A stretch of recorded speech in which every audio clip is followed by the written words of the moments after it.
was mixing the two together because there was the clip of him at Arizona State where someone who covered Arizona State was like, God, I miss Cam Skattebo. Let me show you my favorite video of all time. And it's just him before a game in the tunnel, putting his head into the brick wall over and over and over again. He's a remarkably crazy individual. You need, in a locker room of 53, you need 7, 8 of those types of dudes in the locker room just to keep things interesting. Or you need somebody who legitimately thinks they can run through a truck going like 10 miles an hour, right? Yeah. Like you need somebody who shows up in their Ford F-150 or whatever the hell they drive, the insane people drive, and they just run into things on purpose. I would argue that's a rarity. Like, not every team has 7 to 10. But you're lucky if you have one. We have one. Who? Cam Spencer. Another Cam. You have to be good.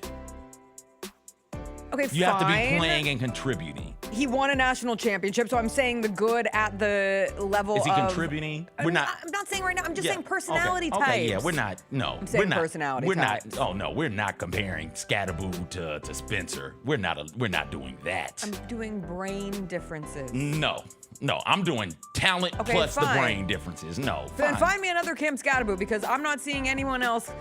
I think the Ravens throw their body in their head in that when way. with Ray Lewis, they had like 4 on that defense, didn't they? They had Ray, they had Reed, they had Jamal Lewis, that's 3. And they had, so maybe 8 is too much because like you said, we don't make a lot of them. We don't. They had what's the big defensive tackle? Yeah, because they're insane. Yes. Who's the defensive tackle for the Ravens? Why am I blanking on him? He's just Goose. Oh, Goose. yeah. And then after all of that, you had Ray and Ed and Suggs out there as well. What was the song? Lady Lady by Olivia Dean. It's one of my current favorite songs. It's going nowhere. Oh. It's an excellent song, CJ. You should give it a listen. What's up, everybody? It is Friday, October 10th. We have made it to the end of the week. It is going to be a good day. Jessica Benson with you from the Grind City Media Studios in Memphis, Tennessee. CJ Hurt behind the glass coming up on today's show. Ja Morant says you're tweaking if you think he's not going to be ready for the Grizzlies' regular season. That seems like good news. Lang Whitaker will join us to talk Grizzlies, to talk NBA. Big football weekend ahead. Big upset last night with the Giants beating the Eagles. Terrible night for Philadelphia sports fans. We will do our RAGGOWs, our games of the weekend in college football and the NFL. It's Music Friday, what we're listening to. Dolly Parton is alive. It's a Friday. You know what we say. R.I.P. Sister Jean. R.I.P.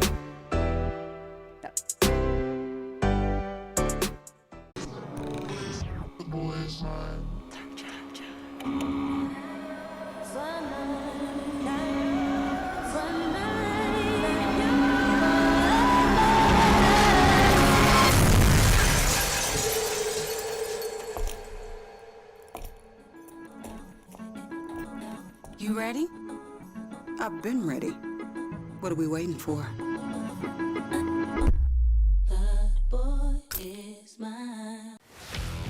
Let's face it, there's a lot of trash talk in basketball, but the great teams let their performance do the talking. Like Ford F-150 with Pro Power on board, a class-exclusive industry-first feature that turns your truck into a mobile generator and leaves the competition speechless. Ford F-150, official truck of the Grizzlies. Greatness starts here at your Mid-South Ford dealer. Class is full-size pickups under 8,500 pounds, GVWR. Kroger shoppers and Grizz fans. Want exclusive last-minute discounted ticket deals texted straight to you? Sign up with the new Kroger Buzzer Beater deal. Fans can sign up by texting Grizz to 636-479 or visit your local Kroger store in the Delta Division and scan the QR code. By signing up, you agree to receive recurring automated promotional and personalized marketing text messages from the Memphis Grizzlies. Consent is not a condition of any purchase. Message frequency varies. Message and data rates may apply. Let's go, Grizz! Let's go! Oh, Ja Morant just broke the rim with that finish. Defense, take that ball! Defense, take that ball! Jared with a rejection. Give me that! Morant digs at it, knocks it away. Picked up by Pippen. Lob, Brandon Clark. On that rim!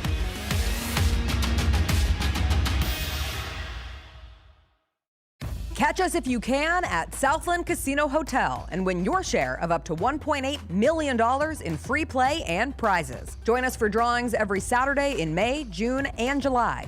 Each month, over 900 winners will take home free play or drive off in a new car or motorcycle. Be there for all 6 grand finale drawings and try to catch us if you can, only at Southland Casino Hotel. Must be 21 up. Play responsibly. For help quitting, call 800-522-4700. Jaron Jaxson has a message for y'all. Jaron, say it now. What? It's the best show in the world. Yeah. Hey, yeah, Trip. When I showed up at the event last night, he goes, "You got the biggest show in the world." And I said, "No, I really don't." And he goes, "To me, you do. I see you every day." I asked him why he doesn't just walk up here, and he's like, "Because I don't want you to be able to prepare." I was like, The Chris Vernon Show, live on weekdays at noon on YouTube at Grind City Media and the official Grind City Media app.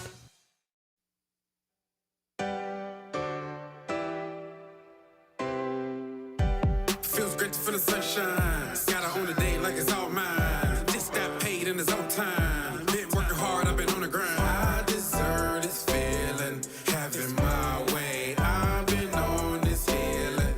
This is my day. The sun's out, let's have a little fun now. I wanna let it all out. That's what's it all about.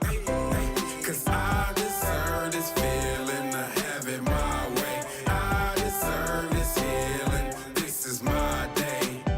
Grind City Media presents The Jessica Benson Show with CJ Hurt. Live from the Grind City Media Studios on YouTube at Grind City Media and the official Grind City Media app. Welcome, everybody. Happy Friday. We made it to the end of our week. Very fun weekend ahead. Beautiful weather here in Memphis. CJ, I have to give you a thank you because you posted yesterday that it was perfect frolic weather and you inspired me to go outside and frolic. God, it was beautiful. It was so out. good. It was so good. I don't know how long we're going to get it, but this is the best weather of the year in It feels Memphis. like it's here, doesn't it? It's here. Is it? And I think we get at least a week. I monitored the temps. All right. But you have to get outside.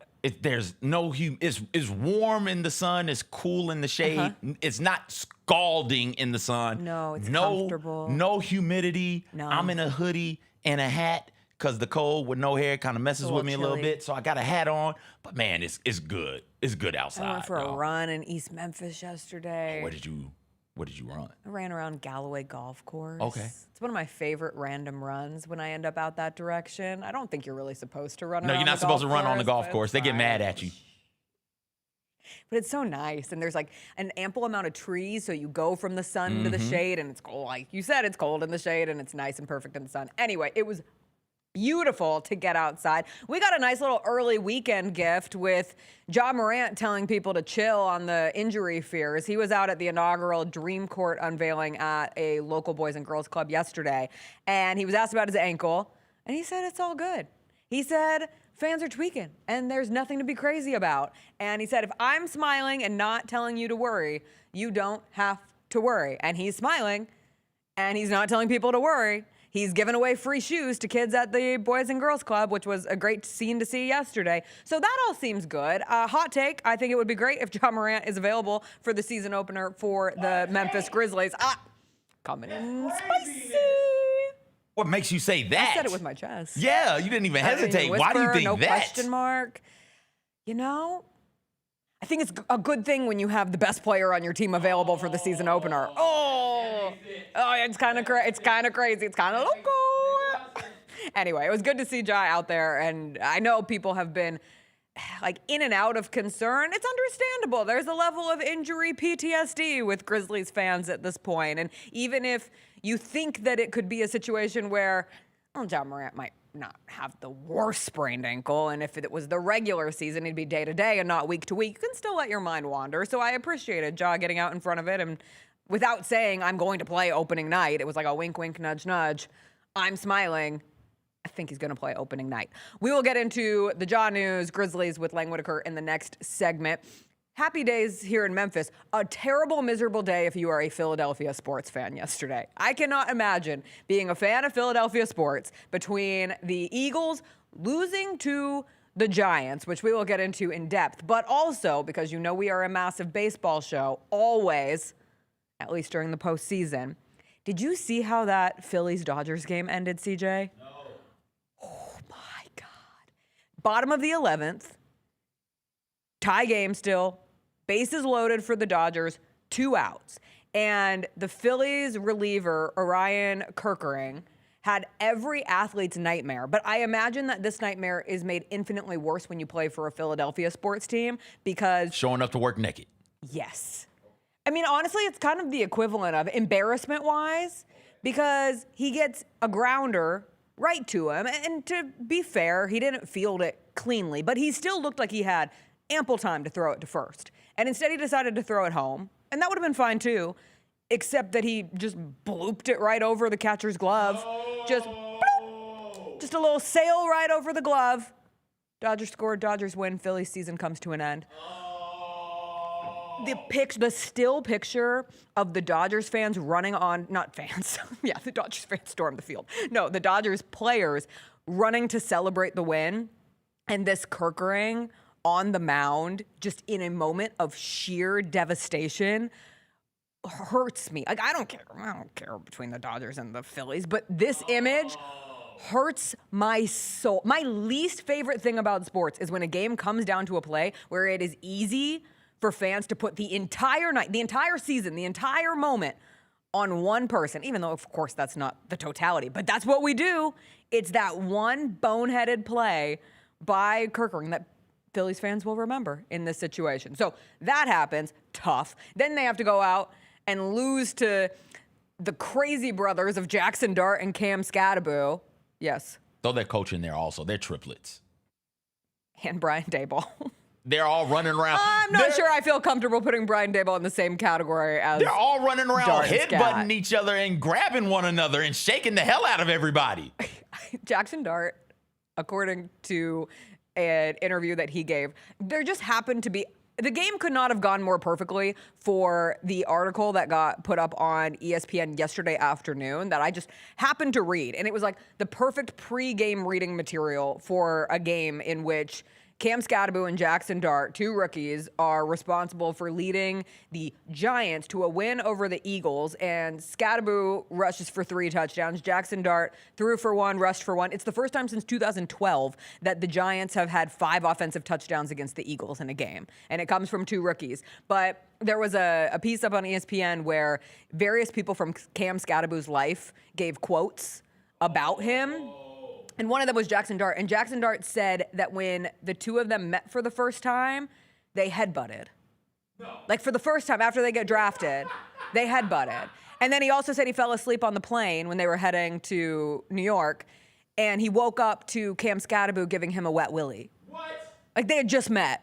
And I'm like, this is so perfectly on brand for both of you. I'm going to read you a couple of these because I asked if you had seen it and you said you had it. And they get better. Okay. They get better than a wet willy and a headbutt when you meet. So this is from Gunnar Olszewski, wide receiver kick returner for the Giants.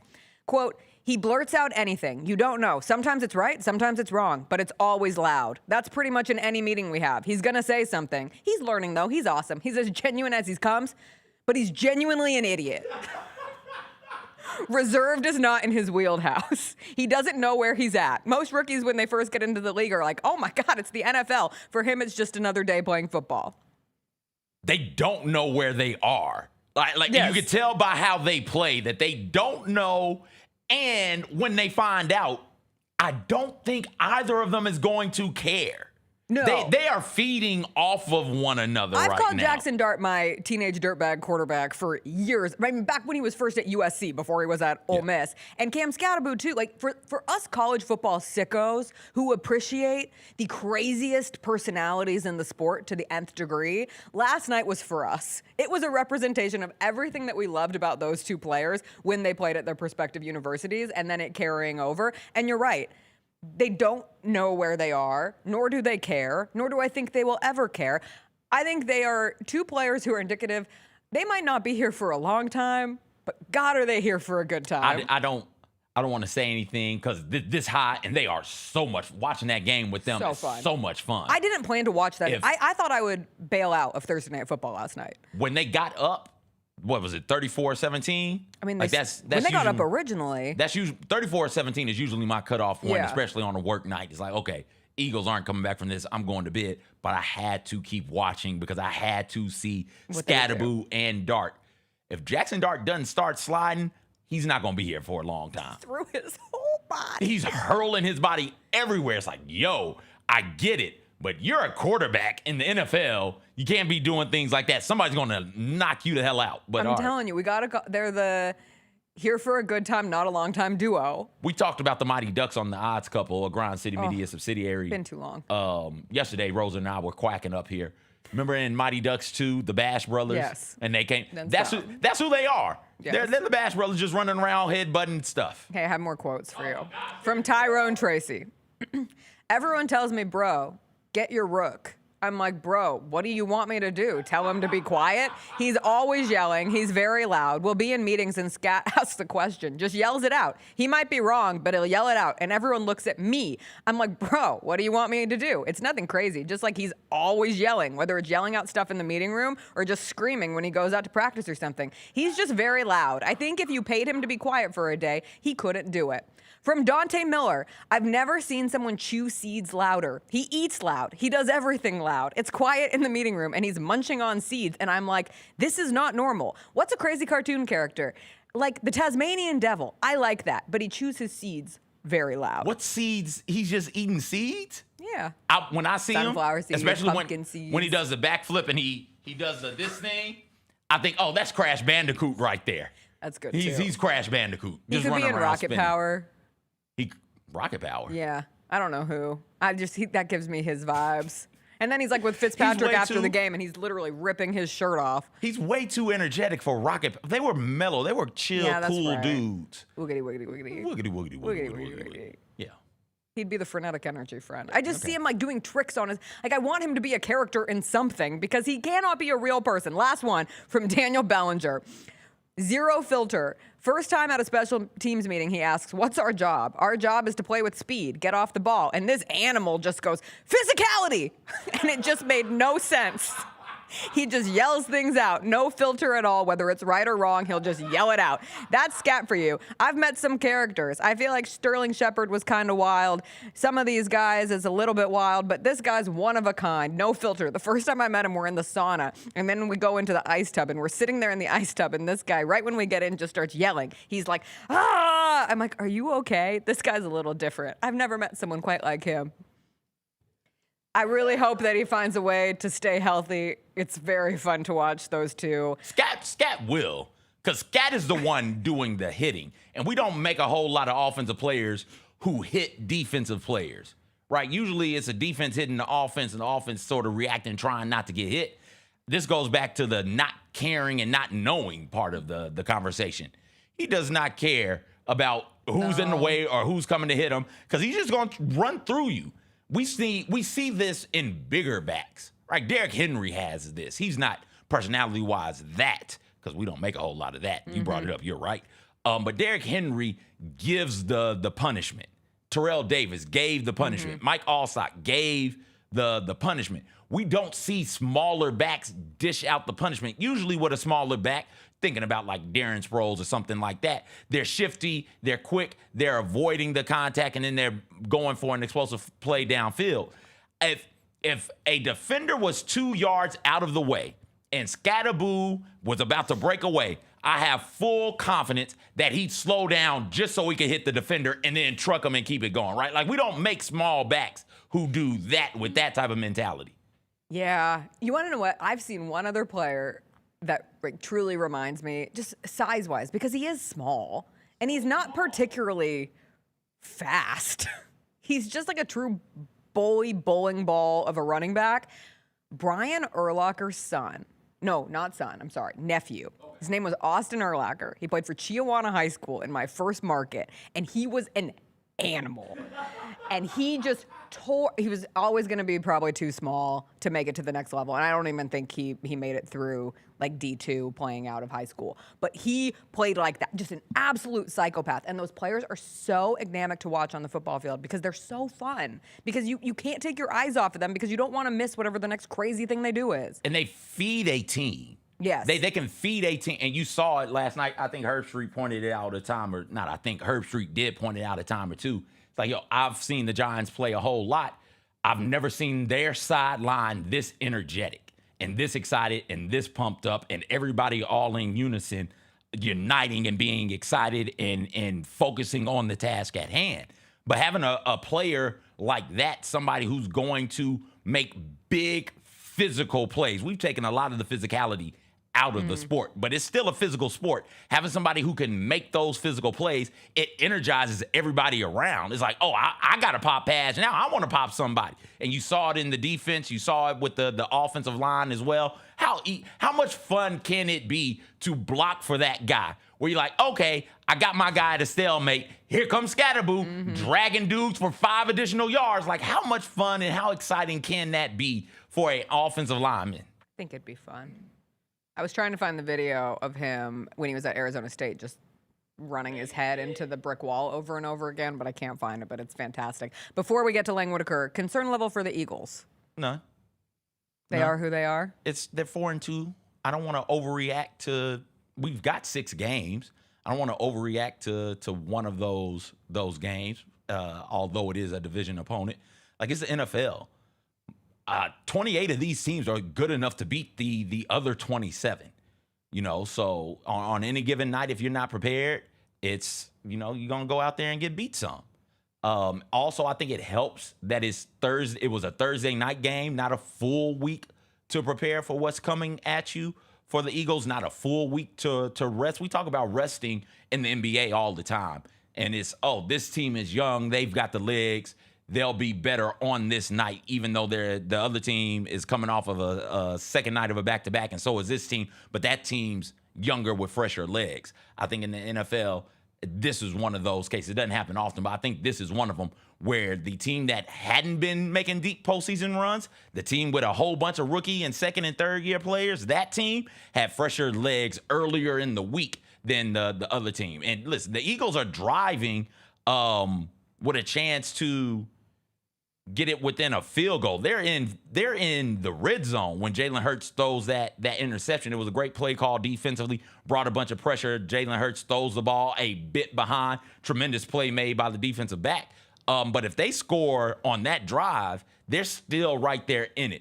Credit to the Giants for, after getting that big turnover, going down and getting a touchdown and really putting this game out of reach. Otherwise, that game comes down to a last-second drive, and my money in that situation would have been on Jalen Hurts and the Eagles. Yeah, I think there's still some figuring out to do if you're the Eagles. The run game hasn't been very electric. Jalen Hurts missed on some throws yesterday, too. The missed throw for Devontae Smith was brutal. And not that it's it does not define their struggles last night because they scored on it. But just before we move on from this game, there is nothing that like serves as more of an antithesis to the fun of Cam Skattebo and Jaxson Dart than watching the tush-push 4 plays in a row. And they eventually scored on it, but they do it in prime time 4 times in a row. And I really do think that it'll get banned this offseason. It is the most boring brand of football to watch. Can be successful, sure. And like entertainment doesn't win a Super Bowl. And we're talking about an Eagles team that has. But my God, when they lined up again and again and again, this is horrible. I hate watching this. You hate success then? I hate success. Like, listen. I hate I want them to pencil pushing. That's like a pencil pusher play. I want them to do it all the way down the field. What do you mean a pencil pusher? Like, isn't that what we call people who just like show up to work every day and do like the same thing over and over again? I hear what you're saying. I might have just made that up. I think you made that up. That's fine. You know what I'm saying though, right? Yes, it does have a name. Hold on. It might be pencil pusher. Now I'm thinking about it. You're right. It is. A person with a clerical job involving a tedious and repetitive paperwork. The Eagles and the tush push are the pencil pushers of the NFL. and it's boring and it's tedious. But those clerical workers, they get paid? the stuff done. Do they get paid? I mean, they get paid something. I mean, they don't get piss-aid. They're not breaking off. Yeah, they're making yeah. minimum-ish wage. Yeah, so like the Eagles are getting piss-aid doing it. So That's I think true. that's a bit Better different. for You brought them. up the just real quick on the Philadelphia fandom side of Yes. things. Phillies lost in heartbreaking fashion. Yes. The Eagles losing to the Giants. Giants first win in 9 games against a division opponent, right? Yeah. Don't forget Penn State lost to UCLA on Saturday. How could I forget? Come on, man. Never forget. It's not ever too soon Which to one move is on. worse? If you're a Philadelphia sports fan, I'm assuming you're a fan of Penn State also. I think that's rank making the an losses. assumption. Is it? It's the largest state school. It's the only good Okay. state school there. That's you might true. be a Pitt. So we'll God say forbid you're a Pitt fan. Come on, man. Come on. So rank them in order. You know what? Yes. Well, okay, I think you have to put Phillies first because it's a postseason loss, and postseason losses are always weighted. And it comes down to one play that you're watching, and I assume it would feel like it was slow motion watching that ball sail over the catcher's glove. I'd put Penn State second, though. Mm-hmm. I mean, that's how bad that loss was. And so the Eagles get off easy. It's just week 6. I hate when you can people get bounce off. back. I hate when they get off easy. We'll take a break. Lang Whitaker will join us on the other side. We'll talk with him about the Grizzlies preseason thus far, Ja Morant's comments from yesterday, what he's most looking forward to this football weekend. That's after a quick break.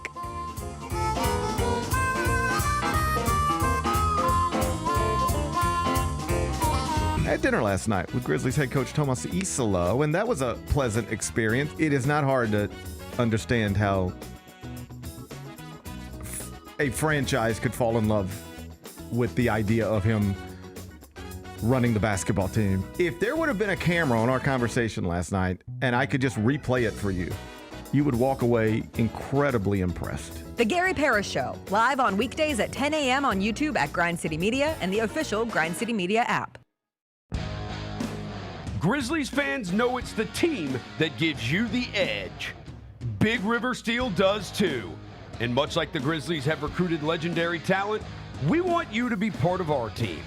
Are you ready to be part of something legendary? Then visit www.bigriversteel.com. That's www.bigriversteel.com.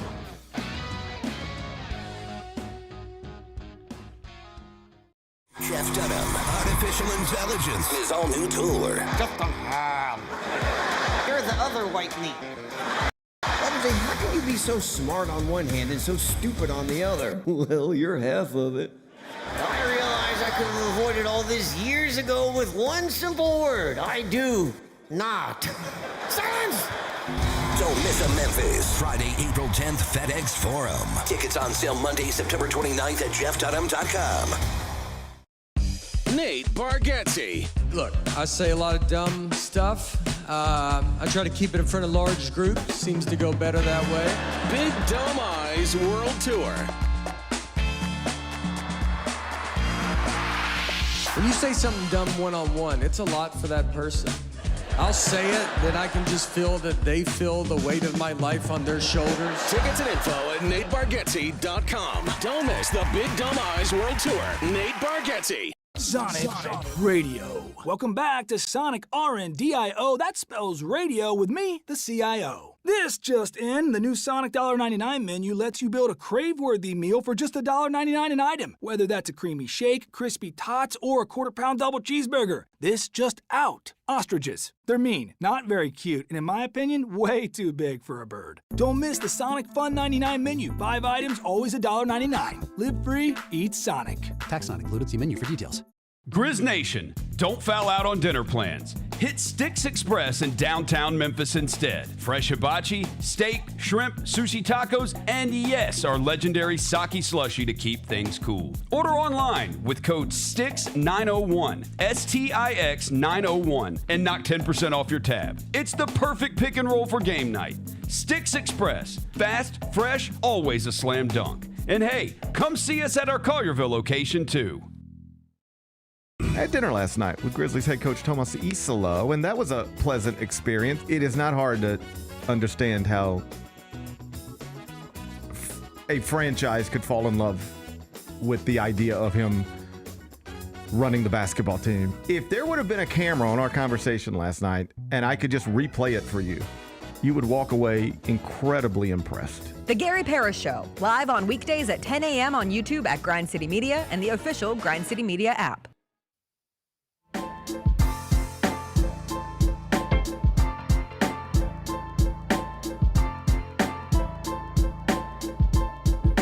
Welcome back. It is Friday. That means it's time to welcome Lang Whitaker in studio. Happy Friday. Happy Friday. What a day. What a day. What a week we've had. Yeah. What a week. We had a loss in the sports world. Which one? Last night, Sister Jean. Oh, Sister Jean. We were just talking during the break because I'm in my Sister Jean shirt. I don't always buy merchandise, but I'm very thrilled that I bought a Sister Jean shirt during that Loyola Chicago run. How much do you think she got out of that? I hope she got something. She didn't get anything. She probably said she didn't. She probably donated it to the church. Yeah. Or to the team, or to the NIL collective. You think she was a big fan of the Pope?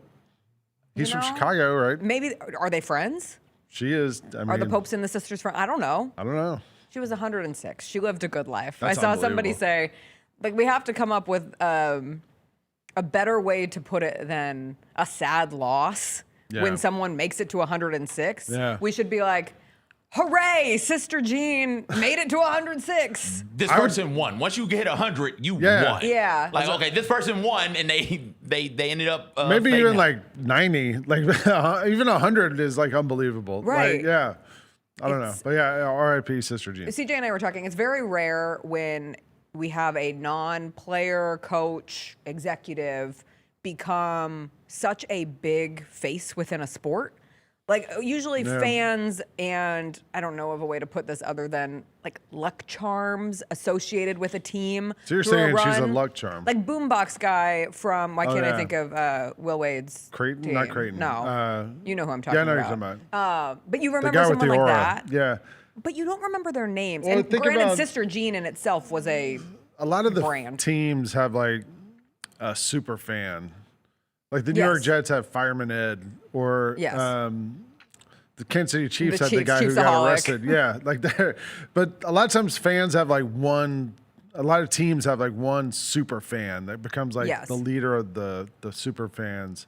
But there's really not a lot of other latitude for any, like, I mean, other than players, coaches, and GMs or whatever. Like, who else is there?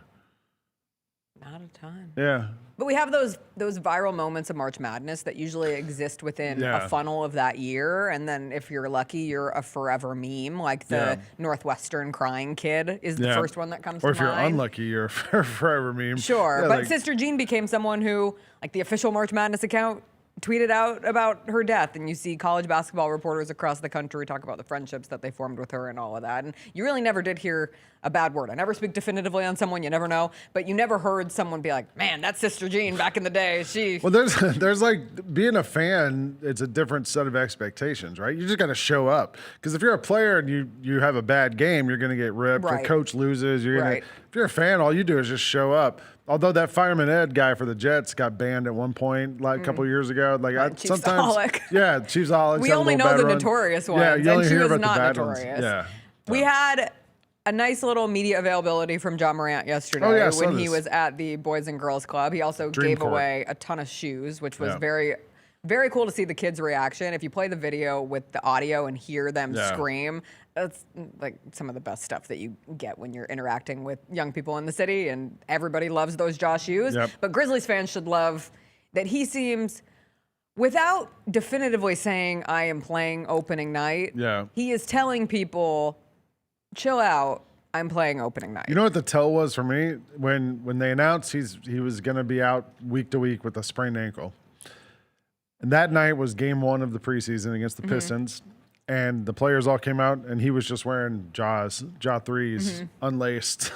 And I was like, all right, like, I mean, if you're bad off, they're gonna have you in a brace or a something like that. And Ja didn't have any of that on, so I was like, okay, well, like, I think he's probably, you know, I was talking about this yesterday. I was hosting the Gary Parrish show yesterday, and I brought this up with Michael Wallace. It feels like the NBA preseason matters less than ever.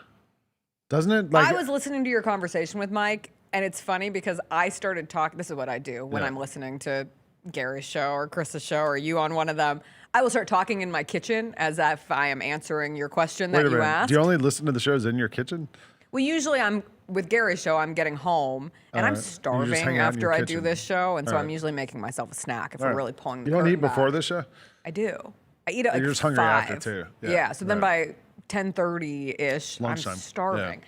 But when you ask that question, I actually have thought the other way. Okay. That teams that are in a more secure place of who they are, and I don't mean that in a I know what you mean. coming for you kind of way, just this is what our team is going to look like and we know that. Or even contenders.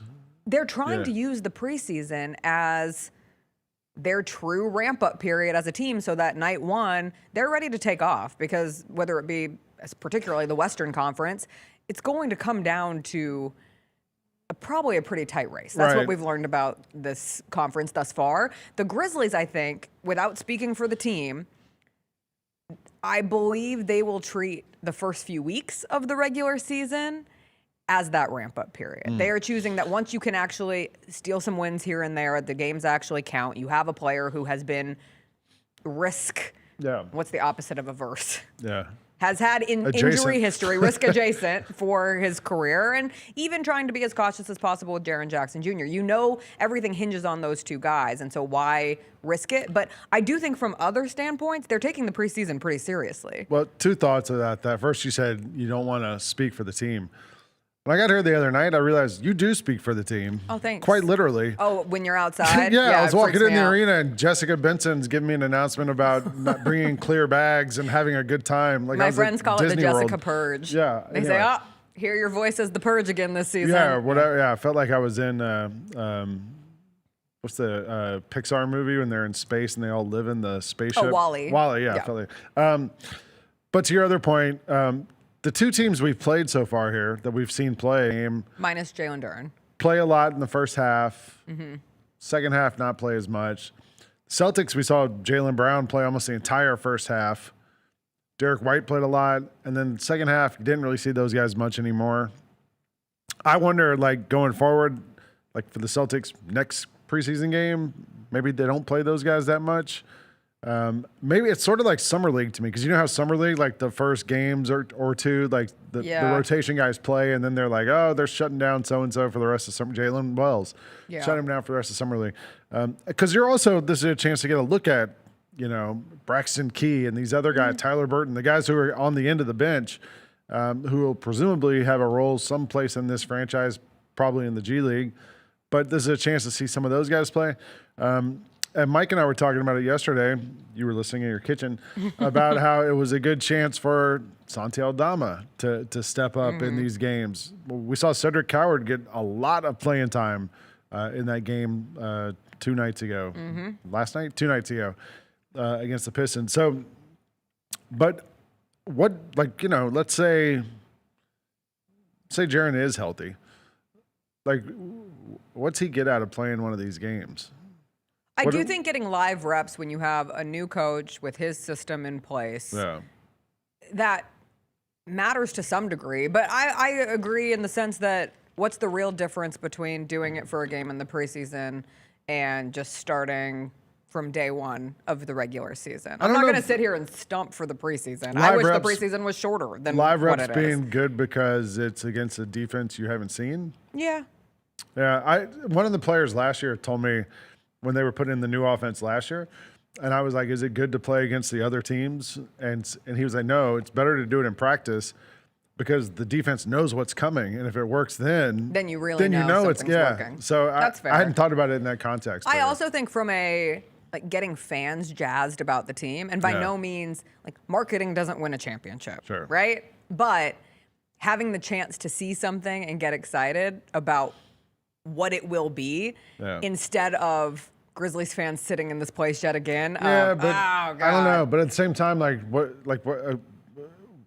don't want to see Ja trying to dunk over somebody in a preseason game. Like, let's be. And I'm not going to get excited about seeing a great pick and roll in the preseason, right? Like, but you I do understand have your moments point. to get. I mean, like Rockets fans getting to see Kevin Durant score 20 points the other night. Like that means something. The Thunder getting the opportunity to have their championship-winning starting five out there last night. Like Shea played last night. Again, none of it actually matters. It's the preseason. It's just because we haven't had basketball for so long that you're grasping onto this is what we have now, and what we have now is the preseason. And if you're the Grizzlies, you've watched 2 pretty blah preseason games. That's just the reality that it's been. That doesn't mean that's being nice. Yeah, I know. They've been brutal. The one the other night was the one that I got Wednesday. to do on the radio. Yeah. Well, you mixed in preseason basketball with an absurd amount of fouls, particularly in the third quarter. The game took forever. You were like, come on. That game was so bad my tooth fell out. Your tooth fell out before the game. Let's be real. That game was brutal. Okay, because we have had 2 games though, and they matter for something. If you could take one overarching thought from the first 2 games as it pertains to meaningful conclusions, and conclusions means conclusive, so meaningful hypothesis going into the season, what would it be? I was thinking a lot about this the other night, actually. I think maybe the big takeaway from this is that Jalen Wells is the 3rd best player on this team. Interesting. Because there's been a lot of talk about you got Ja, you got Jaren. Who's the 3rd guy? Who's and it was Dez. He's gone. Who's that 3rd best player? I think it might be Jalen Wells now, which is crazy that he was a mid-second round pick a year ago, but like you saw him against Detroit, he scored what 20 points. Like I mean, he looked so comfortable on offense. He's your best one-on-one on-ball defender. I feel like that might be the thing I've taken away from these games is like that's probably your best option as your sure you're gonna have nights where Zach Edey is gonna be really important and get you clearly we need rebounding. I was gonna say I would designate it between who is your 3rd best player and who is your 3rd most important player. Right. And at least game 1. Game 2 is a little different because Boston has similar front court issues to the Grizzlies. They're actually pretty small this year. But most important being Zach Edey from the rebounding side of things. But there's also games where Zach Edey got played off the floor last year where he couldn't keep up and other teams would go small. So then, what do you do? And in that case, you might be able to use Jalen Wells as like a 4, he can be a big player if the other team goes small like that. I would also say, when you need rebounding, there's going to be nights where Santi might be your most important 3rd option. There's going to be nights where KCP is going to have to step up. Ty Jerome has been another guy who might be in that mix. But I think if you're looking at it as a franchise and as who are we building this thing around, Jalen Wells has become one of those cornerstone type people and players for this team, I think. And Jalen Wells can play his way onto the court defensively, which is a plus and something that Tomas Isolo and this system. I just wonder. They're not going to have as bad of or they sure hope that their defense will not look like last season. I said this on one of those things yesterday, too. When does he start getting calls? Because last year, Jalen just got killed. He's a rookie. I know. But well, no. At some point, no. I'm just saying. At some point, you get respect as a good defender. We can't be complaining about officiating weeks before the season. I'm complaining gets about last season's officiating. Oh, come on, man. Jalen got run off screens 100 times a game and got just destroyed every single game. He never complained. He would get up. He got called for all these dumb fouls, and you would always see him respectfully go to the referee and be like, "Hey, what do I need to do here? Why didn't I get that call?" At some point, the elite defenders get more respect from the officials, and I just wonder when that happens. That's my question. When he's an elite defender, truly. When he's able to fight over screens the way that we saw Lou Dort do it in the postseason, when we saw the way the Pacers did it in the postseason, when he's able to do that, Jalen Wells is not good at getting over screens. He's not good with bigger, more physical players. When he learns to do that, he'll get the calls. We cannot start the Grizzlies season off complaining about officiating, dog. That can't be what the take is it? I'm complaining about last season's officiating. I think it's more the totality of what I'm taking it more as what lends itself to where we're saying that Jalen Wells is the best player and Third how best. to. Thank Come you. on. Sorry, Josh Jarrett. Jeez. It's the Jalen Wells show now. Put him on the billboard. It's everything else. But I actually think I'm not quite yet there on the definitively saying he's the third best player on this team. And that's what the mystery of this season for me revolves around. Because also, if a second-year player is the third best player on the team, what does that mean for the ceiling of this team? And I think I said he might be the third best player. Yeah, but anyway. Might be the third best player. But that heavy on the might. That's the thing. Like, Ty Jerome looked awesome. He looked really good, yeah. But he was also playing your starting point guard role, which is great to find out that he can play on the ball because you are a team that generally has a certain number of games every season where your starting point guard is out. So that's good news. But then what does he look like alongside Ja Morant?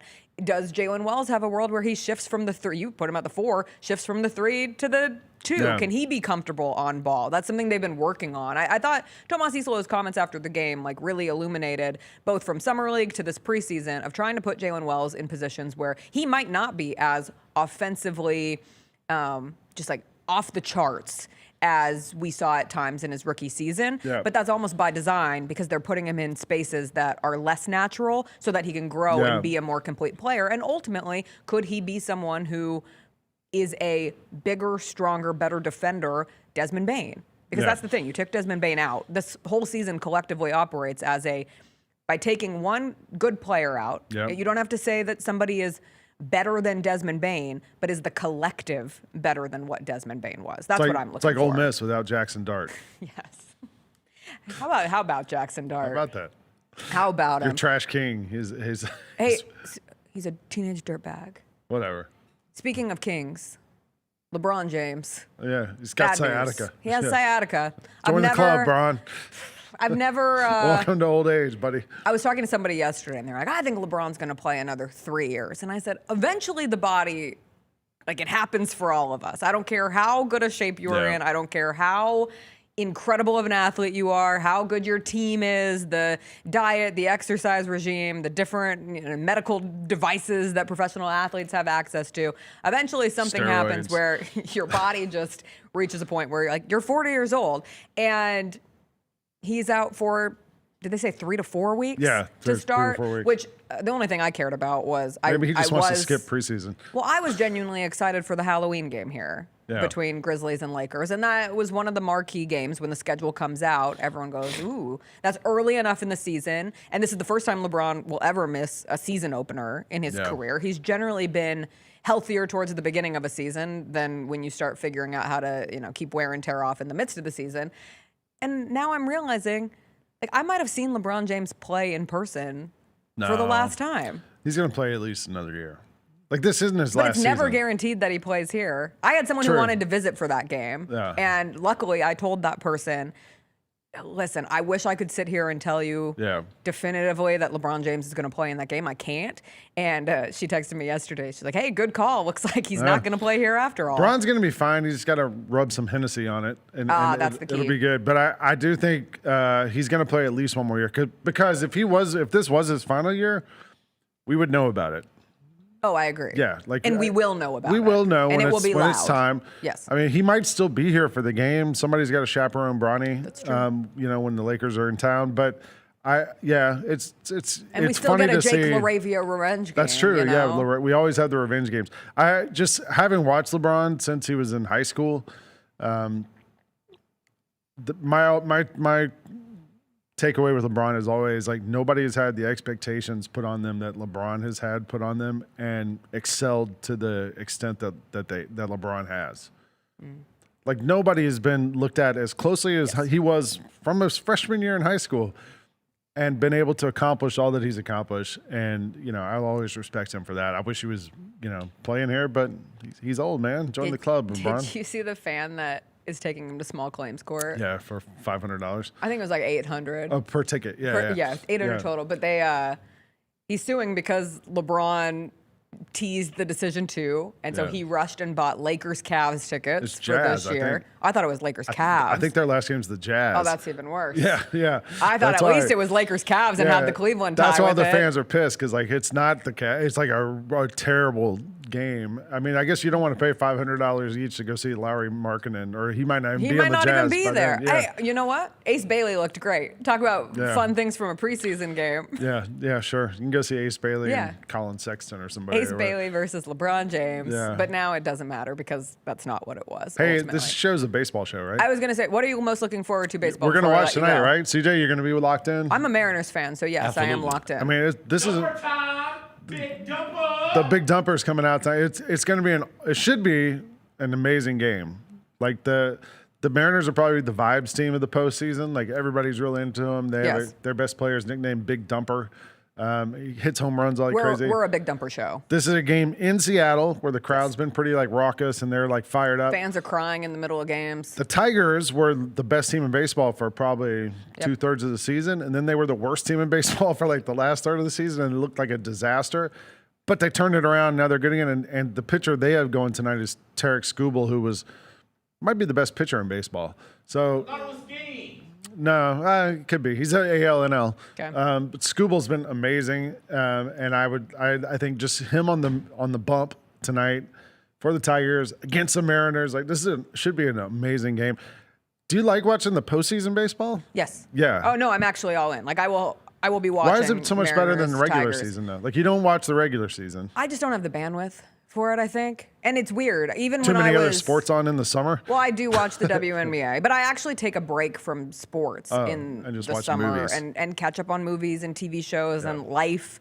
And for whatever reason, at some point, baseball just dropped off for me. I can't define when it happened. I was Are you a Mariners fan? I was a Yankees fan growing up, Okay. heavy Yankees fan. Mariners fan by family association. My Nana was a massive Mariners fan and a bunch of family in the Pacific Northwest. Rolled with the Rockies. You had, Clay Helton, Larry Walker. Yeah. Those were fun times. Then the Vinny 2007 World Series team. And honestly, after that 2007 Rockies World Series trip is when things just started to kind of drop off for me. And I never got back in. Chris is a huge Giants fan. Yeah. And even he's been so lucky with his sports teams to be graced with World Series and NBA championships. But even he in the last 2 years has become less involved with baseball than ever before. But when the postseason rolls around, I can get up for it. And I'm genuinely excited for this I've game. always been a huge Braves fan. I wrote a friggin' book about the Braves being like my favorite team and how they influenced my life. But the last 3 or 4 years, like I've become even more into the Braves somehow. Like in the summertime, like when there's no other real sports on, Grizzly season's over. I got time to kind of like relax. Like watching the Braves games at night is sort of my like just way to chill, and it's so great because they're on every night, pretty much. You got a game on. And then you follow all the storylines all season long. And it's also like the ultimate kind of background sport. Yeah. You can put it on the TV. You can go in the kitchen. You can cook dinner. You might hear some yelling on the broadcast. You can walk back out there and see what happened.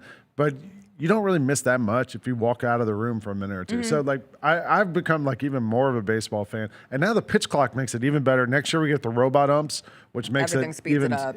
like more accurate. It's becoming more fan friendly, I believe, but these postseason games are so cool because like every pitch matters so much. Yeah.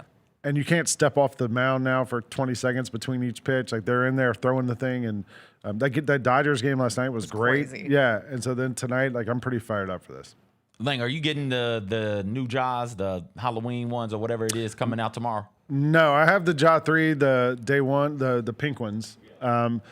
And I had to buy 2 pairs of those when they came out because I have a child who loves Ja Morant also. So I already bought 2 pairs of Ja 3s. I'm going to wait. But the white ones just came out. They're coconut milk colored. I like those ones. Those are on sale right now for $75. I saw it on Twitter this morning. I'll send you the link if you want them. But so they're already I think there's so many of these shoes coming out, these Ja 3s, that they're lowering the price on some of them and just trying to keep them moving. And you can design your own on the Nike by You app, so you can do any color you want.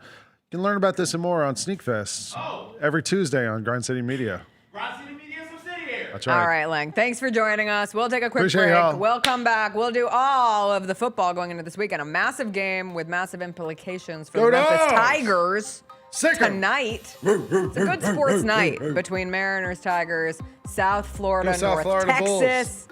Go South Florida Bulls. We'll Need get 'em. into all of it, our games of the week in college football and the NFL after a quick break.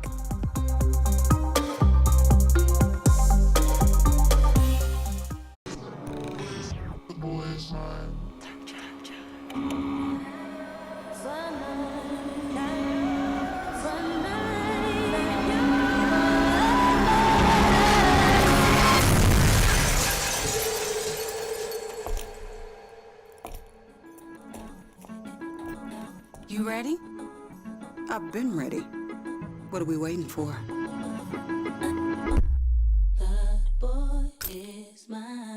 Jeff Dunham, Artificial Intelligence, his all-new tour. Just a hand.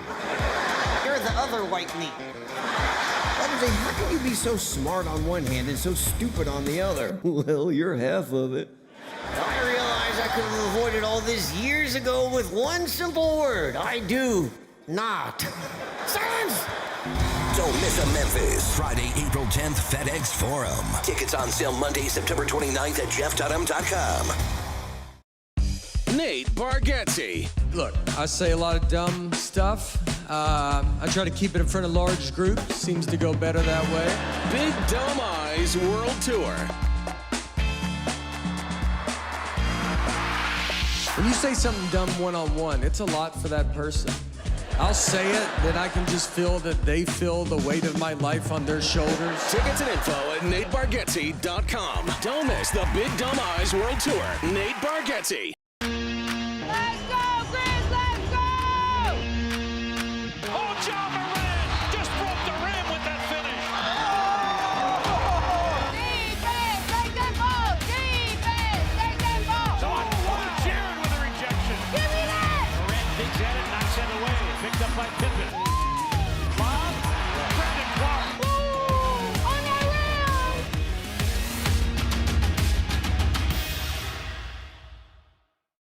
Catch us if you can at Southland Casino Hotel and win your share of up to $1.8 million in free play and prizes. Join us for drawings every Saturday in May, June, and July.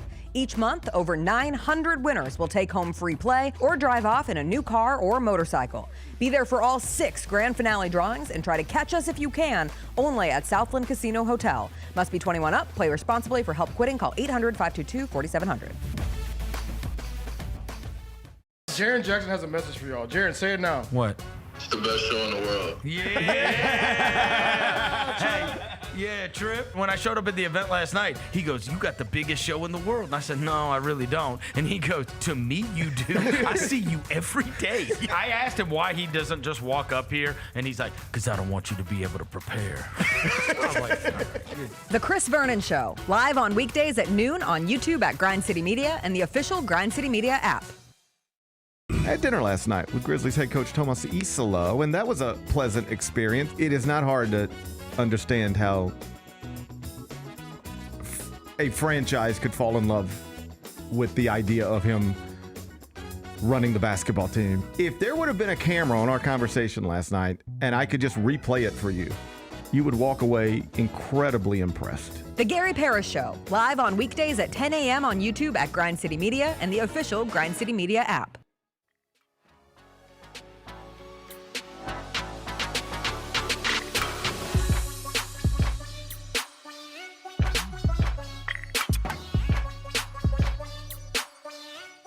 Welcome back, welcome back. We have our RAGGOWs, but before we do our RAGGOWs, I have an important matter of business. Because I don't want to just do this at the end where it's a throwaway. No. And I want everybody to hear it. We are saying goodbye to one of the best members of our team today. And I'm really sad about it. Luke Askew, who has been running the Grind City Media social account. This is his last day, and I would be remiss if I did not thank him for everything that he has done for our little show. He is the king of making viral clips. I will genuinely miss the giddiness I feel when I wake up in the morning, know that we have something potentially big, and it's like a synergy between CJ, myself, and Luke, whether it be Taylor Swift or Caitlin Clark or bunless hot dogs. The limit did not exist on what we created together. And anyway, Luke has been incredible, and it's his last day. And so we will miss you, Luke. Clip this for yourself, but don't put it anywhere. But you guys don't know what goes on behind the scenes. There's a lot of people, really talented, really skilled people behind the scenes that makes this show work. And Luke was one of those people. We were struggling to grow and try and figure out, hey, what's the next step Luke comes in and he's the next step. He's the one that helped us get to this point. And it's huge for both of us, not just from a like look at the numbers thing, but from a confidence thing. We enjoy doing this.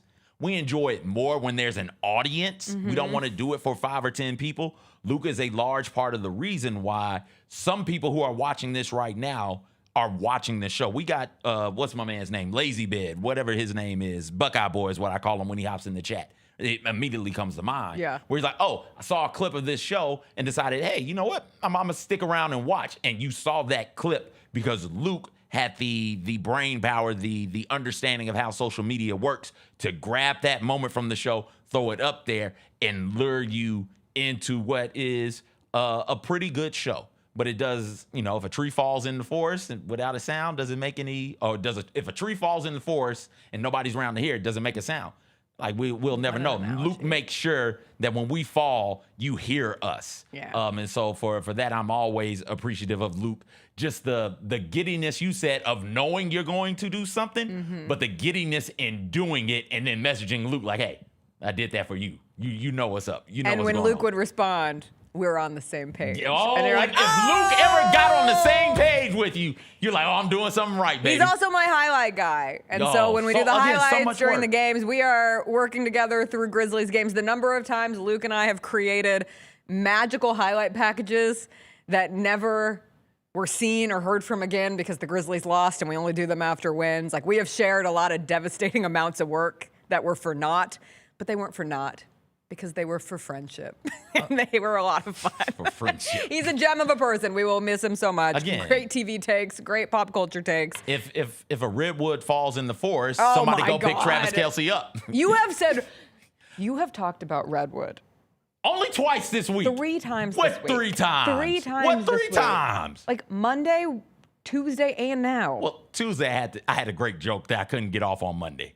Well, I'm all for saving a good joke and So making I sure you saved get it for in, Tuesday. so that's fine. I had to get it in. Also, Luke I was going to bring this up in Music Friday. What, the Redwood? I re-listened to the album yesterday. You like it now? You like it? Begrudgingly. I don't love it. You like it, though? If I can get, okay. Do you like the album, yes or no? I like more songs than I did upon first listen. All right.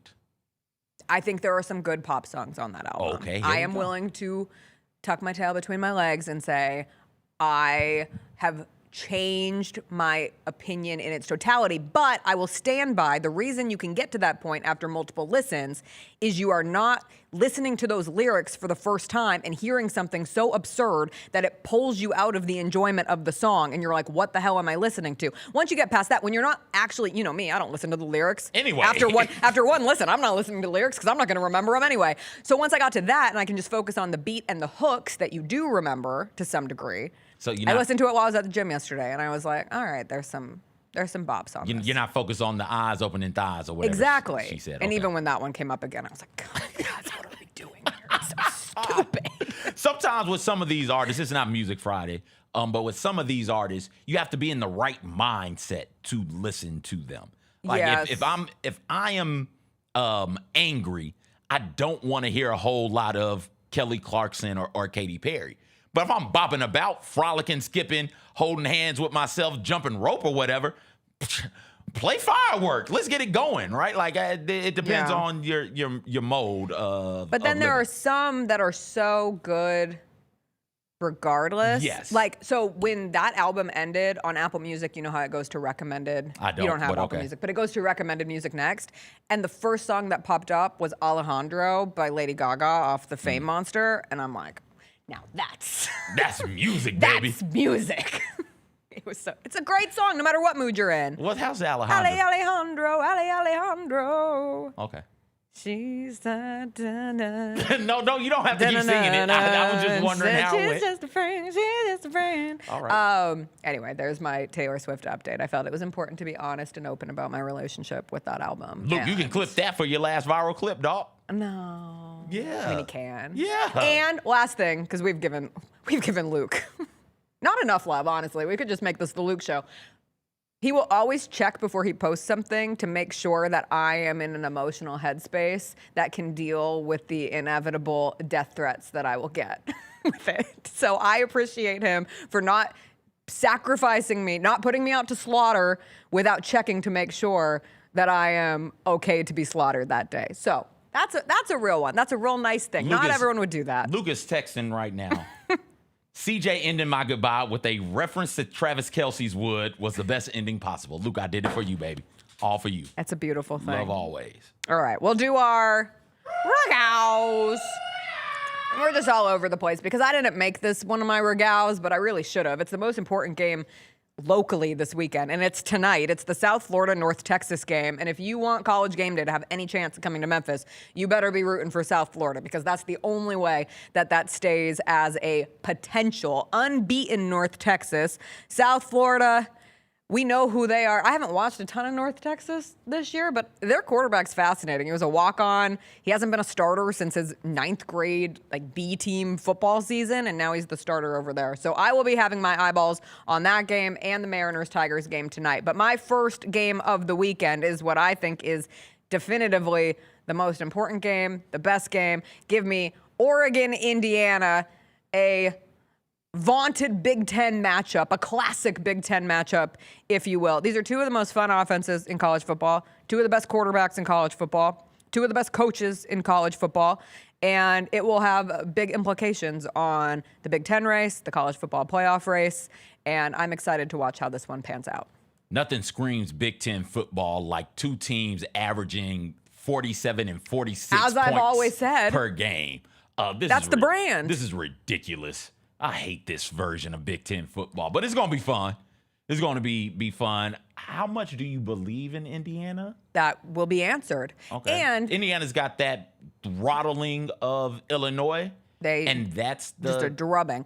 And now Oregon has a win over Penn State, but Penn State lost to UCLA. So if we're doing the gymnastics workaround. But we've seen Oregon be good at football. Correct. We saw Indiana once be good at football, and that was last year.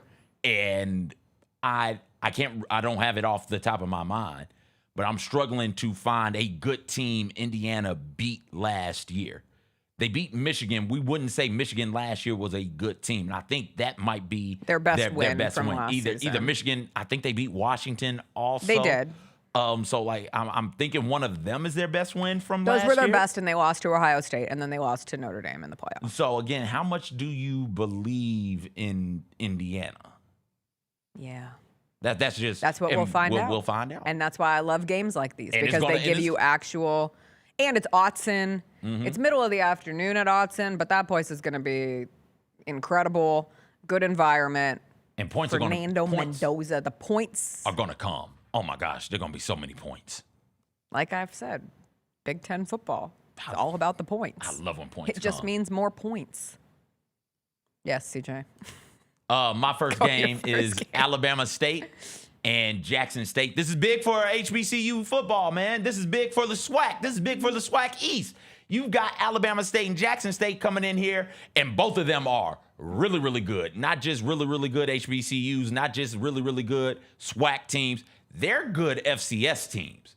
Jackson State could lose. Is in Jackson, Mississippi. They could very easily lose to Alabama State, who, if you remember, first game of the season, gave UAB everything they could handle and then some. Andrew Body is a phenomenal quarterback. He spent a couple of years, 2 years, maybe 3 years, injured and not playing. He got injured first game, I think second possession of the first game last year, and missed the entirety of the season.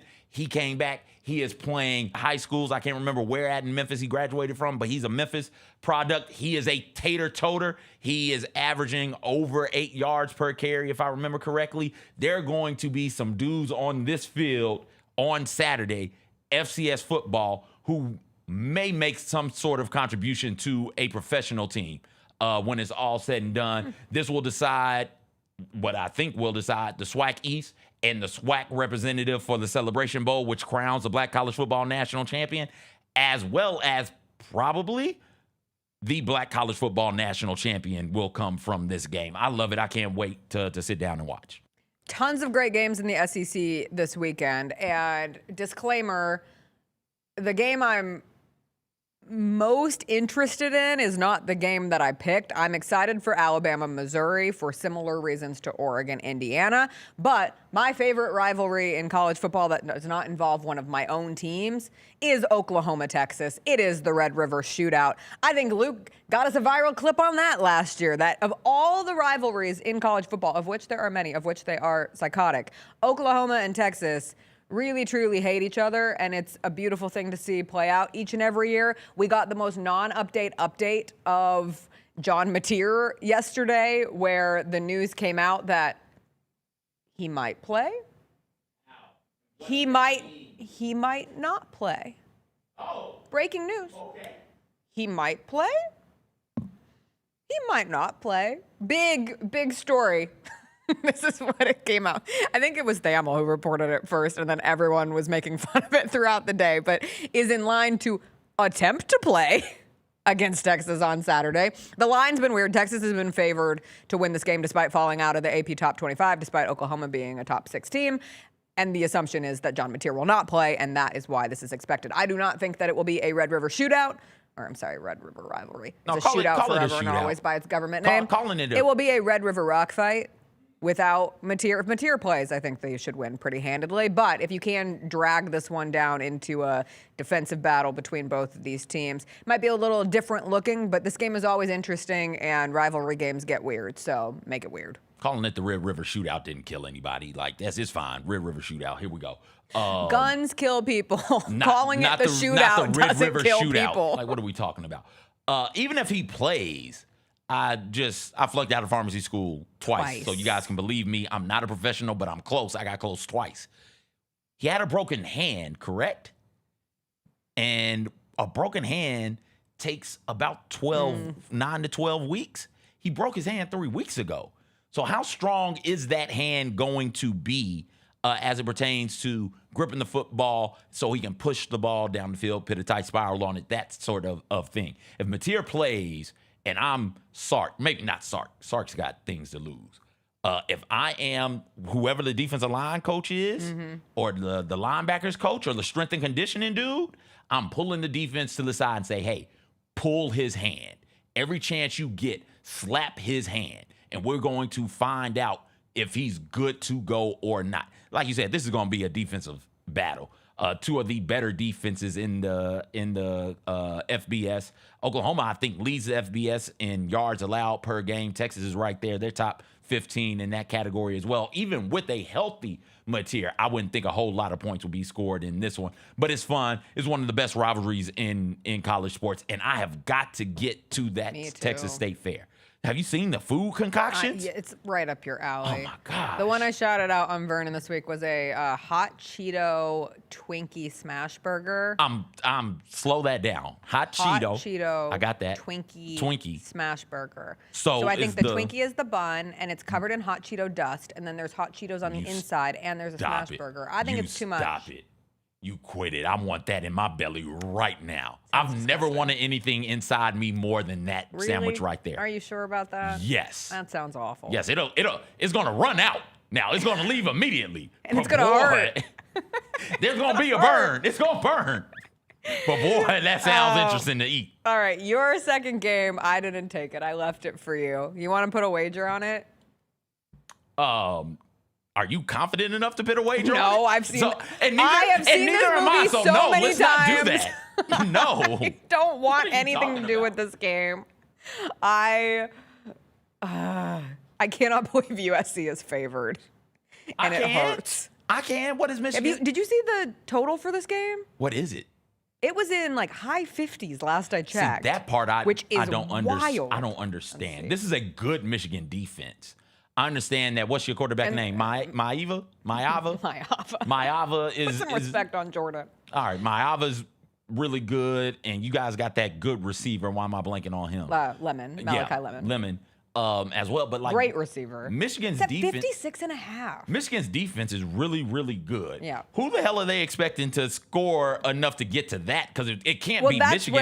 USC does not defend the run real well. I'm like, do they think that single-handedly Justice Haynes is going to score 56 points? But like the way that USC Actually, defense I is, would argue against that. USC Okay. does defend against the run. They didn't do it against Illinois. Exactly. Their stats are skewed. So in terms of where they fall, because I was shocked when I was looking into this game, USC is ranked 38th in run defense this season, which for USC defensive stats, better than usual. But if you watch that Illinois game, I mean, it was the same story that we've been subscribed to ever since Lincoln Riley took over. It's an offense that hums. He's got a great quarterback. Again, Lemon is one of the best skill players in the country, but you don't have a defense. And the second you give Illinois the ball back with 2 minutes, you knew how that game was going to end. And I would anticipate if you have a similar situation play out against Michigan, you will see how it ends again, and it will be the USC defense not being able to make a stop. Here's my thoughts on USC. Their stats, like so many other stats at this time of the year right now, first weekend, second weekend of October, they're all a bit off because of the competition that you play, particularly if you don't have one of those power, if you're a power school without one of those power out-of-conference games scheduled. USC beat up on a bunch of nobodies. Yes. And then they played Illinois. And I think Michigan offensively is closer to what Illinois is than what the rest of USC's schedule is or was. So I'm not looking at what they did in September when they were playing non-power opponents. I'm looking at the power opponent that they played. Are you counting Purdue and Michigan State?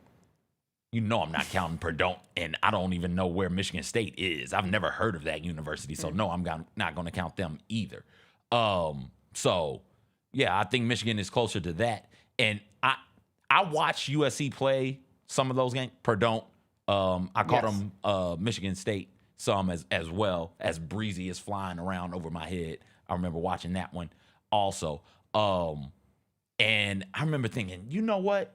If the Pac-12 was still in existence, this would be a really good Pac-12 team. This USC team would be up there with Oregon fighting for a CFP berth. But unfortunately, they're in the Big Ten, and that's just a different type of football that is being played, and you've got to.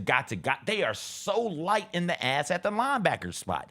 Like, they are safeties playing linebacker in the Big Ten, right? And you can't do that against what Michigan is going to try and do to you, which is just run it down your throat. They're not. I hope one day they let Underwood throw the ball before he decides to transfer out. Gosh, please let him push the damn ball down the field. But until then, they'll rest on that run game, that dominant offensive line, and a really good defense. All right, let's go through our NFL games. Niners-Bucs is my first one. Both teams are 4-1. This could really fall apart if Mac Jones is out. Brock Purdy didn't travel. He's not ready to come back. Mac Jones is dealing with a knee injury and now an oblique injury as well. Adrian Martinez would be quarterback 3 for the Niners. Nebraska Adrian Martinez? That's the one. They just let anybody start at quarterback these days. They sure do. Adrian Martinez of the Birmingham Stallions? Did he play for Birmingham? I think Adrian Martinez played for Birmingham. I can't say that confidently, okay, but I think you're right. Oh, yeah, I'm sorry. UFL MVP Adrian Martinez? Yeah. Let me put respect on the UFL champion, yeah. UFL MVP, UFL championship game MVP, all UFL team, and the UFL rushing leader from 2024. Yeah, Adrian Martinez had himself a hell of a season. That shows how tapped in I was to the UFL season last year. I'm the odds I did couple, not help save the showboats. I'm the odds couple UFL correspondent. Will you continue to be the UFL correspondent now that they've shunned our great team? If they make me, yes. If I am paid to do so, absolutely. Niners obviously still with a hefty number of injuries, but they have managed to figure out ways to win every close game except for one during this stretch.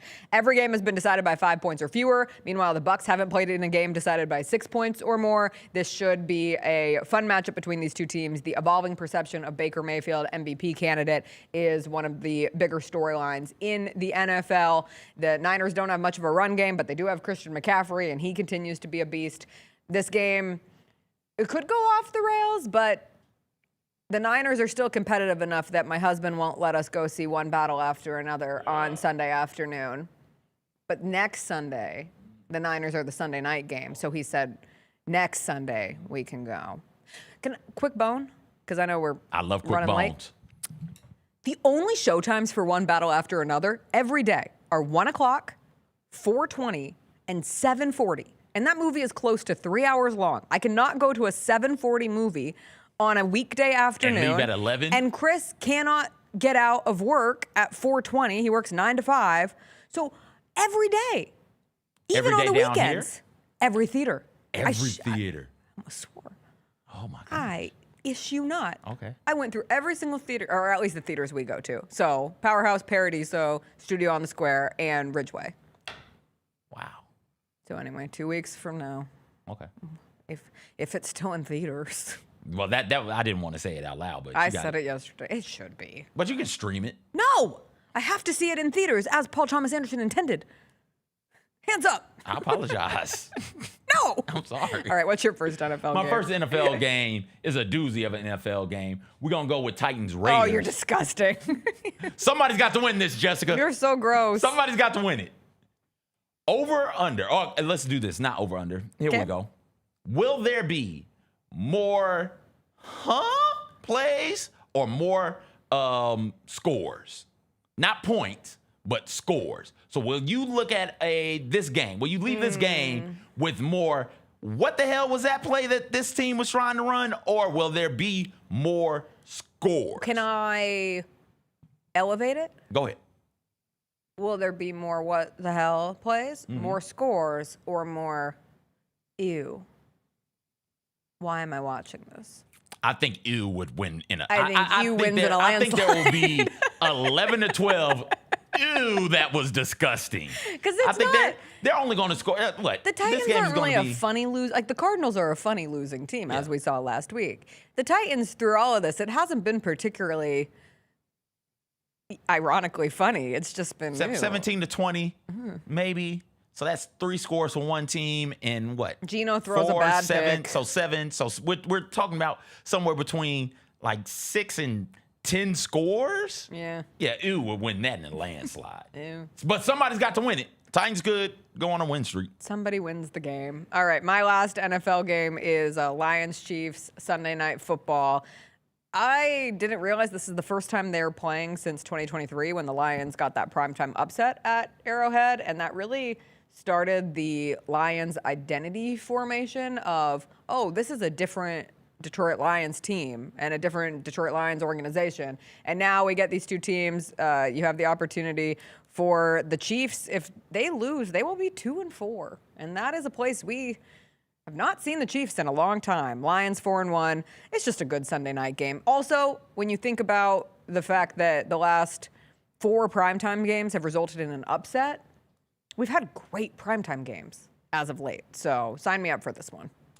People in the chat do point out, and you're right, the game Raiders, Titans, and all of these NFL games could end in a tie, which would be incredible. And the game is blacked out in this area. So there is that. Wait, what? That's according to your director. Cowboys, Panthers. I'm sorry, I can't hear him. He's Cowboys, underwater. Panthers. Cowboys, Panthers.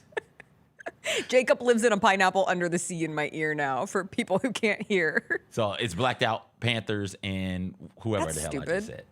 So Cowboys, That never Cowboys, makes any Panthers. sense to me. What? Well, if there's one person who can, not one person, one group who can make Bryce Young look good again, it's that Cowboys defense. What's your other game? My last game is another doozy of an NFL game. It's Rams versus Ravens. The Ravens quit against the Texans, and you don't see a John Harbaugh team quit like that. There's also some weird stuff going on with that fan base in John Harbaugh right now, where it is, hey, you're rocking with a dude we don't rock with. He trying to send National Guard or did send the National Guard in to this area, and we do not like that, and you're seen palling around with that. And so that fan base, I feel like, is beginning to turn a bit on Harbaugh for some football reasons, but mostly non-football reasons. There's a talk that he may have lost the locker room, and when teams quit, like that's immediately where everybody's mind goes. Unless he's been there over a decade. Has he been there 15? Yes. 20? He's been there for a long time. Sometimes that message goes stale. And sometimes it's not necessarily that somebody's lost their ability to coach. Think about Andy Reid, how he left Philly and landed in Kansas City and was more successful in Kansas City, right? 17. Like he's been there 17 years. He's been there since 2008. So, like, maybe some of this has worn thin on the locker room and on the franchise, and it might just be time to move on from him. But the Ravens need a win. They're still banged up. They're going up against a Rams team that is really good. I just want to see this game to see if they quit again. And if they do it again, then it's a larger locker room problem in Baltimore. I don't know if they can win. I don't know they can win. I don't know if they will win. I just want to see them go out there and compete and show that locker room has some fight left in it. It should be a great weekend of football across the board. Good baseball. There's even USA men's soccer tonight, but a friendly against Ecuador? Is that what we found Ecuador is out? what your director says. Your director in the pineapple under the sea. And WNBA finals. Yeah. But it kind of lost its luster. Is I'm Satu excited out? to see the Aces, but yeah, Satu's out. Which is tough for the Phoenix Mercury. Aces 1 win away from winning their third title in 4 years. We'll take a quick break because we have one more, so we got to do it. We'll come back, do a little Music Friday on our way out. Plus, big news on the baseball front locally. Banana Ball is coming to Memphis. Let's go. We'll take a break, come back, wrap it up, get into the Friday on the other side.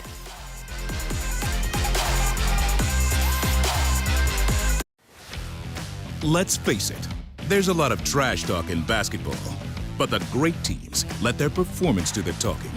Like Ford F-150 with Pro Power on board, a class-exclusive industry-first feature that turns your truck into a mobile generator and leaves the competition speechless. Ford F-150, official truck of the Grizzlies. Greatness starts here at your Mid-South Ford dealer. Class is full-size pickups under 8,500 pounds, GVWR. Kroger shoppers and Grizz fans. Want exclusive last-minute discounted ticket deals texted straight to you? Sign up with the new Kroger Buzzer Beater deal. Fans can sign up by texting Grizz to 636-479 or visit your local Kroger store in the Delta Division and scan the QR code.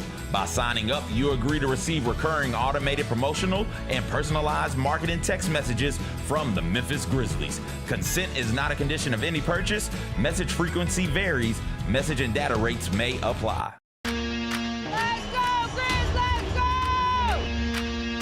Oh, Ja Morant just broke the rim with that finish. Defense, take that ball! Defense, take that ball! Jared with a rejection. Give me that! Morant digs at it, knocks it away. Picked up by Pippen. Bob, Brandon Clark. On that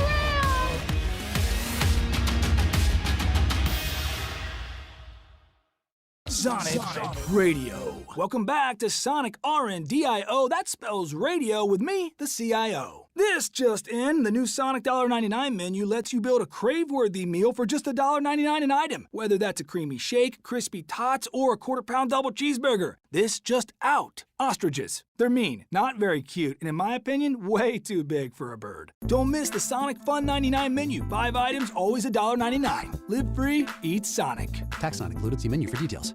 Jaxson has a message for y'all. Jaron, say it now. What? It's the best show in the world. Yeah, Trip. When I showed up at the event last night, he goes, "You got the biggest show in the world." And I said, "No, I really don't." And he goes, "To me, you do.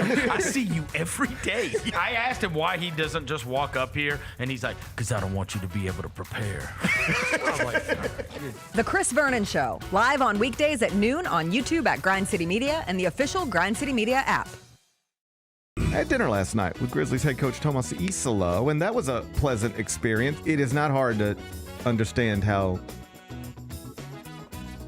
a franchise could fall in love with the idea of him running the basketball team. If there would have been a camera on our conversation last night and I could just replay it for you, you would walk away incredibly impressed. The Gary Parrish Show, live on weekdays at 10 a.m. on YouTube at Grind City Media and the official Grind City Media app.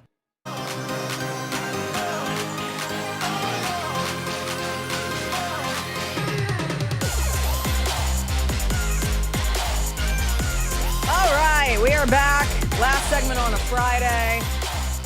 We'll do a little Music Friday, but one piece of sports-related news. Banana Ball is coming to Memphis, and I signed up for the lottery this morning. You have to sign up for the lottery for the opportunity to win tickets. They are coming in March. To buy tickets. They're coming in March. One of the games is a Grizzlies game night, which bummed me out, but that's okay. We'll survive.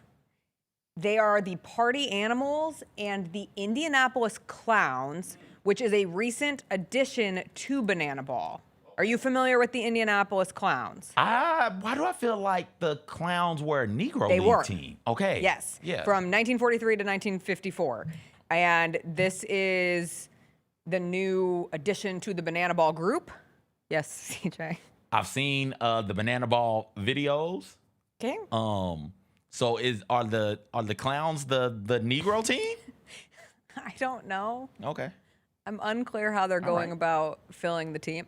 They're gonna Henry Aaron played for the Indianapolis Clowns. I think Yes. Satchel Paige played for the Indianapolis Clowns. Satchel Paige Everywhere. played for everybody. Let's be clear. Satchel Paige is a free agent Hall of Yes. Famer. Like, he is incredible. He was incredible. The what he was Clowns doing. were also the first team to sign a woman to a long-term contract to play competitively. Toni Stone in 1953. I gotta get to that along with museum. Mammy Peanut Johnson and Connie Morgan. We don't make mammies no more. We don't. Bring mammies back. We don't. You can say it, Jessica. Nope.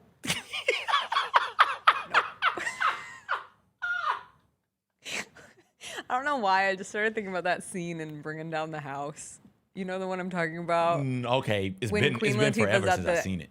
At the table, and I'm pretty sure the old white lady who starts saying the most racist stuff. Oh yeah, And I know what you're talking about. Says, Yeah, she does. I'm pretty sure that She does. movie Queen was- Latifah is walking around Yes, serving yes, everybody. Yes, Yeah, I yes, remember. yes. All right, good movie. I gotta watch Good that times. movie again. Anyway, I really want to go to one of these games. Me too. Genuinely, I've thought about going to Savannah, but it's impossible to get tickets. So it's When really they- hard to plan a trip there to see the They Savannah came Bananas. to Nashville last year. Yes. Or last year, like this summer, if I remember correctly. And I was really excited. It's like, Jacob, I'm gonna try and get tickets to go. How much do you think they are? He's like, well, I don't know, because you got to be in the lottery, get your name Yes. pulled, and then you can buy the ticket. Tickets start at $35. Okay. For How the many ones tickets here. can you buy?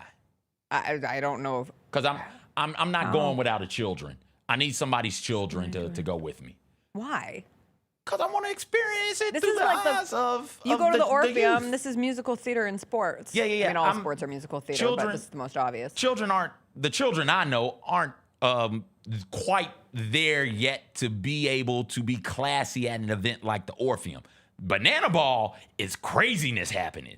And the children I know love craziness. And I love to And see them TikTok love things. dances, and the kids love TikTok Oh, dances. the ticky-tacky dances. I'm gonna be really disappointed if Is we it don't get March? to go. It's in March. It's March Okay. 7th and 8th. I think it's Grizzlies Clippers are the night of the 7th, which doesn't Also, matter for if- you, but takes me out of the equation. Why are you taking a random shot at me? Because I'm jealous that, one, you can go to that game on the 7th. Two, you're going to be watching college football tomorrow night. And I'm going to be watching preseason basketball. You gotta listen. Gotta be worse at your job. Be better You're at being right. bad at your job. You're right. That's on. Do you know how many things they overlooked me for? All of them, constantly. That's not true. Don't let him. No, Constantly. no. Do not let CJ play Yes, that. they do. Nope. They nope. do. I won't give away your Jacob, secrets. don't they overlook me? You can't hear him. No, they don't. He's in a Oh, you pineapple. Stop embassy. it. Go back underwater and kick it with Squidward, you bum. All right, a little Music Friday. What are you listening to? We didn't have a chance because you were out last Friday. Yes. Chris Stone, Kingfish, Ingram has a new album out. It came out the last weekend of September. Hard Road. That has been in the rotation. So I've stopped listening this week. I've stopped listening to the clips, and this has been one of the albums I've been listening to along with like some variety stuff, and it is great. If you like blues and rock, heavy on the blues, light on the rock, if you like those, you'll love this. I love him, and he's from South Haven, DeSoto. Whatever the nearest Mississippi thing is, that's where he's from. 662. Okay. Is that DeSoto?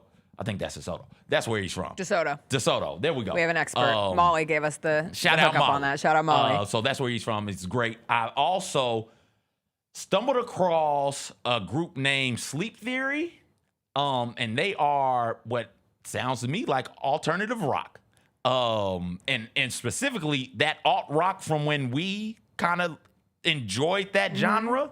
You know, that Fall Out Boy, Panic at the Disco, Green Day, like that version of alt rock. They are that, and they've got an album out called Afterglow.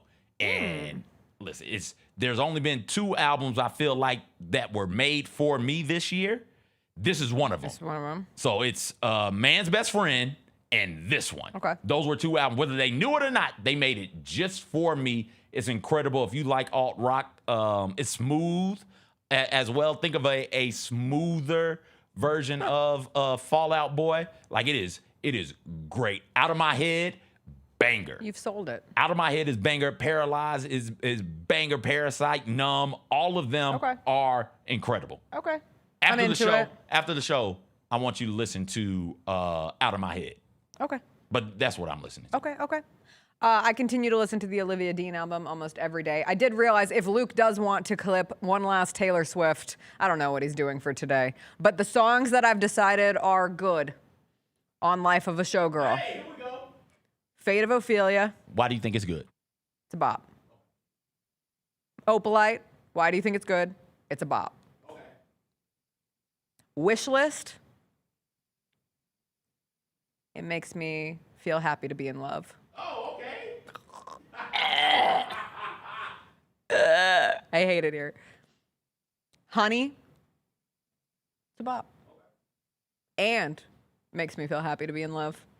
And The Life of a Showgirl. That's 5 songs. I've added 3. And I'm willing to straddle the line on Elizabeth Taylor, which was originally my least favorite song on the album. And I'm willing to say, might be a bop. Maybe. Just maybe. What do you, so tell me again, what do you think, what do you think changed in first listen I'm last not kidding. week to this I one? was listening to the lyrics last week, and now I have abandoned the lyrics and had a much better time. And that's a shout out to Max Martin and Shellback. They make good music. They make good beats. And Taylor Swift makes good hooks. And once I got away from some of the cringy lyrics that completely pulled me away from that album. Like, I could not enjoy the experience of listening to it because I thought it was so bad. And some of the words on it I thought were so bad. But what? Why are you laughing? Miss Kim has got to chill out. Miss Kim. What's she saying? You got to chill, dog. You got to. She said wood is the best. Listen. I'm like not anti-wood, but again, that's one of those that has the redwood line on it is so much that I can't pull back. I'm just trying to be open and honest. But we got a lot of those, to your point, these bops. And I think everybody without defining it, I think we all know what a bop is when we hear a bop. There are a lot of nonsensical lyrics in songs. There are a lot of things said in songs where it's like, ooh, like that makes me uncomfortable for various reasons. My favorite, is it Chopper Style? It might be Chopper Style. Master P hops on there. I like to flip my pancakes up in sex. I like to give it to him rough. It's like, wait a second. Well, how do we go? Why are we talking about pancakes? And how do we get from there to that? Right? Like, but that song is still incredible. I still love it. Okay. But there are some awful lyrics in good songs. But it's not even like the sexual innuendos. Like, I would take that over her lyrics in Eldest Daughter of I'm not a bad bee and this isn't savage. Every time she sings it, I'm like, why? What were we doing when we wrote this line? Or where she's like, every youngest child felt they were raised up in the wild, but now you're home. Because I'm not a bad bee and this isn't savage and I'm never going to let you down. So many traitors, smooth operators, but I'm never going to break that vow. Or every eldest daughter was the first lamb to the slaughter, so we all dressed up as wolves and we looked fire. What are we doing? What are we doing? Anyway, I mean, when you read it like that. Here's the worst part. Okay. So that one that I talked about, Wish List. Yeah. The lyrics are also horrible. I'm just saying, I was listening to it and I was like, oh. I love my husband. And then he was like, what do you like about it? And I was like, well, there's this line where so I just want you have a couple kids, got the whole block looking like you. We tell the world to leave us the F alone, and they do. Wow. And he goes, Jess, she's the biggest pop star in the world, and he's a tight end. They actually have a world to ask to be leaving alone. Everyone is leaving us alone. I mean, I've seen you out and about in the city, especially downtown. People come up to you all the time. You're right. Thank you. Yeah. Same situation. Continue to come up. On the golf course, people were stopping you. Oh. Yeah. Mid-TikTok. Jessica, we love you. That one time. Stop it. The beats are good. The lyrics still have a way to go, but I'm willing to give a break. Khalid has a couple new songs out that I listened to yesterday. I love Khalid. Oh, the whole album dropped this morning. That's exciting news. I actually didn't realize that. There were only 2 songs out yesterday when I was trying to give it a listen. There's a Farewell Joan Baez remastered album that came out this morning, which I appreciate, which is so old. Yeah, that's all. I need good new music. I'm craving something that Olivia Dean album is one of my favorite projects of the year. We're gonna listen to Out of My Head. Okay, you're gonna listen to Olivia Dean. Okay, fine. We'll make a trade. There's also a new Giveon song that's on the new Nobody Wants This album from the TV show that somehow popped up today in my recommended listens, and it was pretty good. Anyway, that'll do it for today's show. I'll see everyone tomorrow. You'll be here with me at FedEx Forum for Grizzlies Hawks, 7 p.m. You can go watch Ole Miss WSU at 11:45 a.m. in Oxford. And if you're a WSU fan, you can then pop over here and watch Cedric Coward and Jalen Wells and have the ultimate WSU superfan experience right here in the Mid-South. Who wouldn't want to do that? I would do it if I could. We'll have all the takes on Monday from the football weekend, from Grizzlies preseason, everything else that pops off. Have a wonderful sports weekend and enjoy the fall weather. We'll see you on Monday. Bye.